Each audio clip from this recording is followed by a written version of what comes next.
ମରିଛନ୍ତି ଯୀଶୁ ଆମ ପାଇଁ, ମରିଛନ୍ତି ଯୀଶୁ ଆମ ପାଇଁ।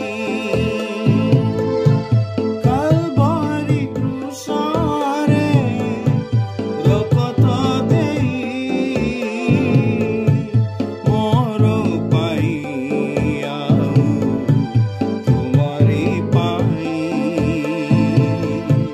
ମୋର ପାଇଁ ଆଉ ତୁମରି ପାଇଁ।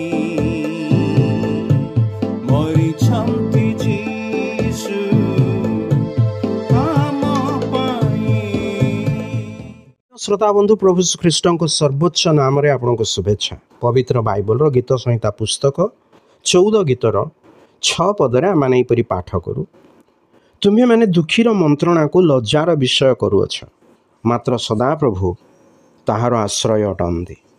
गीत रचक कहती ईश्वर दुखी लोकर आश्रय अटंती। एठारे दुखी शब्दर अर्थ दीन, दरिद्र, असहाय, दुर्बल, अशक्त। हितोपदेश 30 एक सुंदर वाक्य रही जहाँ मुझे सम्मुखें रखी। 26 पदरे आम यहपरी पाठ करूँ। साफन जंतुगण शक्तिहीन जाति, तथापि से माने शैल आपणा आपणा बसा निर्माण करते। साफन जंतुगण शक्तिहीन जाति। साफन होउछे ठेकुआ जातिर प्राणी, जहाँ दुर्बल प्राणी अटे। निजर रक्षार्थे ता पाखरे बल किंबा अन्य जंतु मानक परी श्रृंग, धारुआ नख किंबा शत्रु को मारिबा पई शक्त गोड़ नहीं। दुर्भाग्यवशत जंगल अधिकांश जंतु और मनुष्य मध्य तार शत्रु अटे, तथापि यह चतुर प्राणी अटे। से शैल बसा निर्माण करी रहे। जदि शत्रु ताको आक्रमण करने को जाए, से पलाई जाए, लुचि जाए। सेतेबेले बाघ हो किंबा सिंह ताको धरी पारंती नहीं।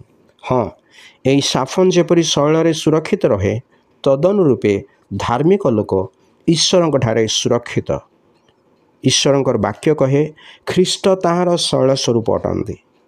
मनुष्यर पाप हेतु ताहार दंडरू ताहाको रक्षा करबा निमंते प्रभु श्रीख्रीष्ट क्रूसरे प्राण दे अपना रक्त झराइले।